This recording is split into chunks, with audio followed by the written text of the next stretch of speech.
Dalam hal ini Bapak Jokowi menyampaikan, saya akan buka saat kalau memang diperlukan untuk kepentingan hukum atau persidangan. Itu yang akan disampaikan.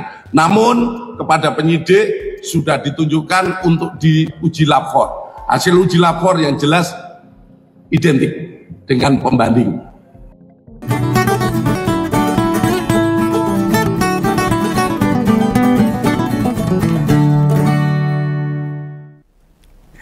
Sebenarnya salah satu topik politik yang masih jadi perbincangan hangat di masyarakat, di tengah-tengah masyarakat, menarik tapi konyol, itu perkara ijazah sarjana mantan presiden kita. Dan kayaknya perkara ini baru akan reda awal tahun 2028 menjelang Pilpres dan Pileg. Jadi memang suwe mandeke, masih lama, berhentinya masih lama loh. Pokoknya dinikmati aja. Kenapa bisa selama itu? Ya soalnya jadi alat kepentingan politik. Memang disengaja untuk tidak diselesaikan dengan cepat. Bagi masyarakat yang paham, ikutilah saran Om Begawan. Ora usah di komen. Sebenarnya nggak usah diomongke itu sebenarnya. Sebenarnya rugi sendiri kita. Tapi bagaimana kita tidak mengomongke? Karena ini masyarakat butuh sebuah kejujuran, kebenaran. Dan energi rakyat biar tersalurkan. Membicarakan hal-hal yang sama berulang kali. Nanti akhirnya begitu. Cuma dilalah kok ya isu politik lagi jarang muncul akhir-akhir ini. Ya, kalah dengan masalah geger ijazah palsu. Yang ngecek-ngecek dan konyol ini. Nah ya terpaksa Om Begawan ngangkat soal ijazah ini. Jadinya saya itu segah loh ngangkat ijazah palsu ini. Apa sih ini? Ini cuma gimmick, cuma sandiwara. Wah, pokoknya aneh ini. Om Begawan sebenarnya wis rodok males bicara ini. Wong emang sengaja dibuat gimmick kok. Sing diberitakan itu hal-hal yang kurang substansial, ora penting, ora urgent. Bunga-bunga pemberitaan yang sifatnya malah jadi melebar kemana-mana. Dan wingi kemarin itu Baris Krim Polri mengatakan ijazahnya identik dengan ijazah lainnya. Lho piye toh? Lah wong ijazah aslinya aja belum pernah ada yang lihat. Kok Baris Krim sudah mengatakan begitu? Ya harusnya pengadilan lihat dulu dong. Baru pengadilan menyerahkan kepada Baris Krim tentang kebenaran tersebut. Oh, Baris Krim yang ngumumkan teori tok, lisan tok, buktinya nggak ada, mana yang percaya? Nah pertanyaannya, kok nyebutnya identik bukan asli? Ada polisi yakin yang diuji lab forensik dan mereka bilang kertasnya, tintanya sama hurufnya identik. Mestinya berani nyebut ijazah yang dibawa Pak Jokowi dengan sebutan ijazah asli. Ngono loh, bukan identik. Nah identik kan sama, bukan asli. Justru buat menjelaskan status keasliannya. Nek do bingung, ini tak kasih contoh lah. Misalnya satu produk susu segar disebut asli susu segar, misalnya rasane, teksturnya, warnanya itu podo plek yang asli. Gitu. Lalu ditunjukkan fisiknya, pas polisi nurutku tuh memang sengaja memakai kata-kata bersaya begitu, ambivalen, samir itu. Pilihan yang direspon berbeda, jadi diperdebatkan lagi sama yang pada nggak percaya, muncul lagi beritanya, konyol lagi. Pernyataan itu sih masih mending, ada perkara lain yang menurut Om Begawan itu nggak banget. Biasanya atau rata-rata lah, andai rakyat ada problem dengan rakyat yang lain yang namanya barang bukti, itu akan ditahan atau disita hingga kasusnya rampung di pengadilan. Bener gak? Ini yang dipermasalahkan ijazah asli Jokowi, tetapi tidak diserahkan ke pengadilan. Lah piye? Aneh kan? Aneh. Kenapa begitu? Ya masalahnya bila tidak ditahan atau disimpan oleh pihak penegak hukum, entah polisi atau jaksa, takutnya itu barang kenapa-napa, yang mau diketilisut hilang, gitu. Atau diutak-atik lah. Ini kan ijazah yang jadi sumber sengketa, kok bisa diambil lagi sama pemilik, bisa dibawa balik itu piye? Dan itu hanya ngomong tok, tidak ada buktinya. Di ijazah asli dikeke, dibawa pulang lagi nggak ada, cuma ngomong tok. Wah, nek hakim meminta, polisi mengapa manut pada pihak berperkara? Bukankah di kasus yang dialami rakyat tidak begitu? Kok aneh, beda? Padahal Jokowi sekarang sudah rakyat biasa, haknya sama di depan hukum. Polisi atau jaksa biasanya lo ngotot tidak melepaskan barang bukti. Wih, ini aneh. Dipegang sama yang berperkara. Kan objek kekisruhan itu soal ijazah itu. Ya demi rasa keadilan, idealnya kan ya tetap berada di kepolisian. Pihak berwenang, bukankah sering ada kejadian begitu? Bila masyarakat berperkara, terseret masalah, maka objek alias benda atau barang yang disengketakan kan dipegang sama jaksa atau polisi. Sebagai barang bukti, entah mau nanti diuji lab forensik atau apapun, diteliti datanya dan sebagainya, itu ada di tangan aparat kepolisian atau kejaksaan.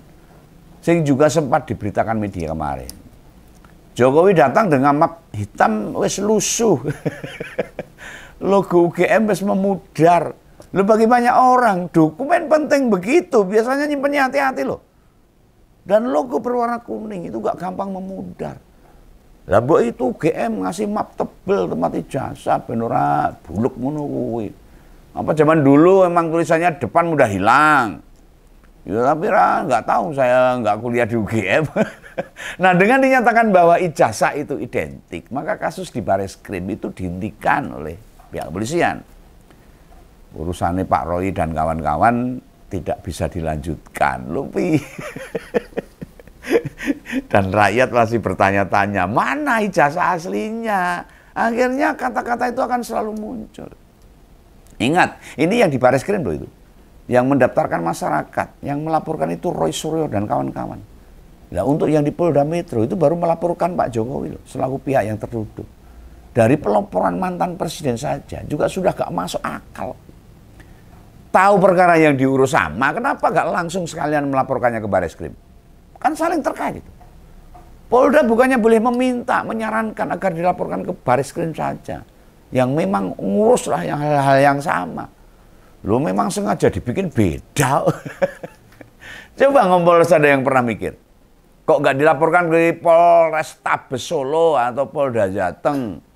Kan tempat tinggal Jokowi di situ, di Surakarta, wilayah Polda Jawa Tengah. Iya toh? Sebab jumlah wartawan yang meliput itu banyak kan di Jakarta. Kenapa tidak Bareskrim juga? Di Bareskrim juga. Nah ya akhirnya ya biar ada berita-berita berbeda antara yang terjadi di Bareskrim sama di Polda Metro.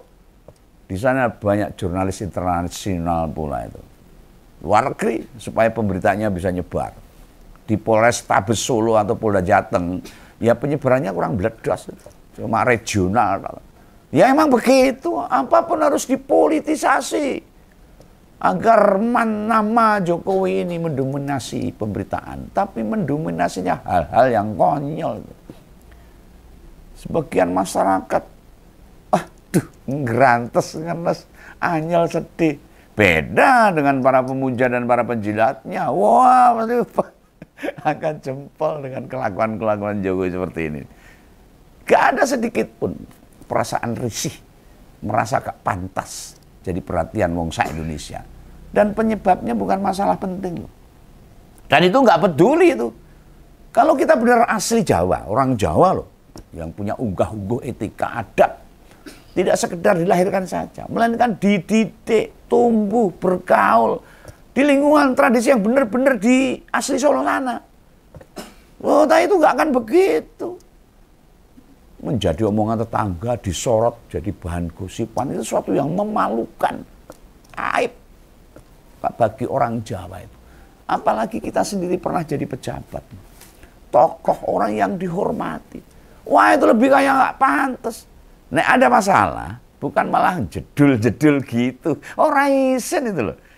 Masalahnya masalah konyol, masalah nggak memalukan kok malah jedal-jedul. Nah, harusnya kan masalah itu cenderung ditutupi. Kan nggak patut tuh. Begitu purna tugas, yang dikasak kusuk malah perkara receh tentang ijazah. Dan nggak tahu itu palsu atau asli, nyatanya ya aslinya belum ditunjukin loh. Mana masyarakat percaya bahwa ijazahnya asli? Dan mana ya orang yang pendukungnya mempercayai bahwa itu tidak asli. Semua tergantung pada sikap kejujuran Jokowi itu sendiri. Nah, munculnya sikap Pak Jokowi yang melapor balik dari aspek budaya Jawa, kuwi ra masuk belas. Gak akan pernah ada cerita tentang balas dendam, apalagi yang dipersoalkan. Itu hanya perkara keaslian ijazah. Atau kuliahnya di UGM diragukan. Atau kuliah tapi DO. Atau memang kuliah nggak lulus cari ijazah. Dan sebagainya, itu kan dugaan-dugaan yang terus melebar. Ya memang sih Pak Jokowi aslinya tidak marah beneran. Nggak ada rasa jengkel terhadap para penuduh itu, ketoke. Hatinya mengkap-mengkap, ya bisa, siapa orang tahu. Mungkin ya ke Roy Suryo, ke Togar Sianipar, ke Dr. Tifa dan lain sebagainya. Nek ada ekspresi marah, jengkel, emosi itu gak beneran, alias hanya gimmick aja. Emang drama, pinter main drama. Walaupun dibikin repot dengan ini semua, ya, Pak Jokowi itu diuntungkan dengan perkara ini. Dia kan memanage masalah-masalah yang menimpa dirinya. Lalu diblokir, di-block up oleh media. Nah iya no. Jadi dia punya bahan untuk terus-menerus nongol di depan publik tanpa mesti nyari-nyari isu baru. Kuwi tok wae diubek-ubek. Ngomong tahu toh, waktu Jokowi ngirim ijazah asli ke Bareskrim, yang katanya asli tapi nggak ditunjukin no. Yang tahu kan Bareskrim, dan Bareskrim mengatakan ini asli ya, cuma ngomong nggak ditunjukin itu. Itu melalui saudaranya loh. Ya, kenapa pas ngambil mesti dia sendiri? Ya itu memang disengaja. Ben pemberitaannya terus-menerus ada. Wartawan kan seneng itu, punya bahan buat mereka tulis. Jokowi ya seneng. Bisa jadi sumber pemberitaan terus-menerus. Yang justru unik, setelah dari Bareskrim, mengapa gak nitipkan ijazah ke Polda Metro? Kan dia juga sekalian ke sana. Polda Metro belum pernah memegang, melihat sendiri ijazahnya itu asli atau gimana. Mereka bilang hanya memegang kopiannya saja. Jangankan nitip ijazah ke Polda Metro. Kenapa melaporkan Pak Roy dan kawan-kawan ke Polda? Gak sekalian ke Bareskrim. Lucu ini. Itu dugaan begawan ya, gimmick lagi ya. Makanya ngompol ngangkatnya ya sekali aja. Gak terus-terusan dikupas. Apalagi di beberapa channel lain. Wah, terus-menerus itu. Rakyatnya bosen itu. Ijazah kayak tempe goreng ini. Orang penting nih. Bosen. Tetapi nanti menunjukkan nggak ada urusan lain yang lebih penting. Nggak ada. Soalnya memang wis over. Berlebihan sampai gumoh itu. Muntah-muntah berita itu. Nah, di tengah pemberitaan ini, tiba-tiba jedul seorang kader PSI ngunggah foto ijazah di medsosnya.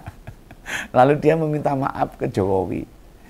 Iya, babakan drama lagi nih. Ada banyak bumbu-bumbu lain yang dimunculkan juga. Seperti Pak Kasmujo tiba-tiba mengaku sebagai pembimbing akademi Pak Jokowi. Lagu ya pantas dipertanyakan. Nyatanya enggak. Pertama, waktu Pak Jokowi masih presiden berkunjung ke UGM. Pas acara Disnatalis tahun 2017. Dan Pak Kasmujo belum pensiun. Usai disebut dosen pembimbing skripsi, loh kok baru gue gak coba ngelurusin pernyataan Pak Jokowi. Kenapa baru sekarang? Saat ada masalah baru cerita bahwa dia bukan pembimbingnya. Lo kan cara klarifikasi bisa langsung dilakukan pas Jokowi ke UGM. Bisa disampaikan dalam situasi bercanda juga. Kenapa? Lo misalnya maaf Pak Presiden. Ini gandeng mahasiswanya wis jadi presiden, urusannya banyak. Sampai lupa kalau saya ini pembimbing akademik. Bukan pembimbing skripsi. Gitu loh. Diklarifikasi. Ada yang lupa dengan masa kuliah itu ya wajar. Karena wis tua sepuh. Apa yang tidak melanjutkan studi ke S2. Lulus langsung kerja ditambah jabatan sekarang kepala negara. Urusannya saumbu-umbu. Jadi gak ingat itu perkara biasa. Nah kondisi orang beda-beda. Seandainya ada yang ingat, ada yang enggak, itu bisa dipahami lah. Itu masih penting. Tinimbang wapres yang sekarang. Pembegawan belum nemu plus tuh. Ada teman sekolahnya yang aku pernah sekolah bareng. Budi SD, SMP, SMA sampai kuliah di Singapura. Padahal punya teman jadi wapres itu membanggakan loh. Dan wapres itu sendiri, apa yang nggak pengen ketemu sama teman-temannya dahulu. yang waktu SD, SMP, SMA dan Singapura. Nah, teman sekolah Pak Jokowi di SD, SMP, SMA sampai kuliah kan ada semua itu. Kita bisa cek di media. Beberapa teman sekolah kan ya bercerita. Nah, perkara polemik Pak Kasmujo tidak sekedar itu. Pas ngajar sebagai dosen, itu kan statusnya masih asisten dosen itu. Kenapa kok bisa jadi pembimbing akademik? Aneh lagi, ini gimmick lagi. Masyarakat dibodohin, gagih saja. Heran saya.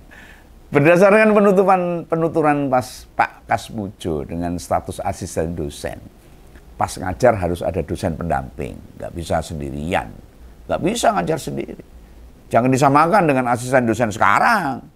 Sistem pendidikannya mungkin harus berubah. Nek mulang wae rung dilepas sendiri. Mengapa sudah ditunjuk jadi pendamping akademik? Dan yang namanya pendamping akademik itu mulai dari pertama masuk kuliah sampai lulus sarjana. Loh, sebagai sarjana muda memang bisa gitu Pak Kasmujo jadi pembimbing akademik. Sistem zaman dulu bisa jadi boleh. Gak ngerti juga Om Begawan. Om Begawan takkan loh. Bagi orang yang kelahiran sebelum tahun 80 atau 90 dan melewati pendidikan sarjana, kayaknya ngerti model ini. Jadi pengakuan beliau sebagai pendamping akademik itu beneran atau enggak?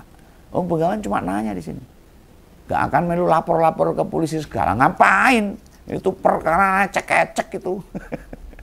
Kita ini diseret-seret atau memang disuguhkan perkara yang jadinya kualitas pemberitaannya tidak semasif gini ini. Ada banyak perkara lain yang lebih substansial, krusial, penting, lebih berdampak pada kehidupan ekonomi rakyat.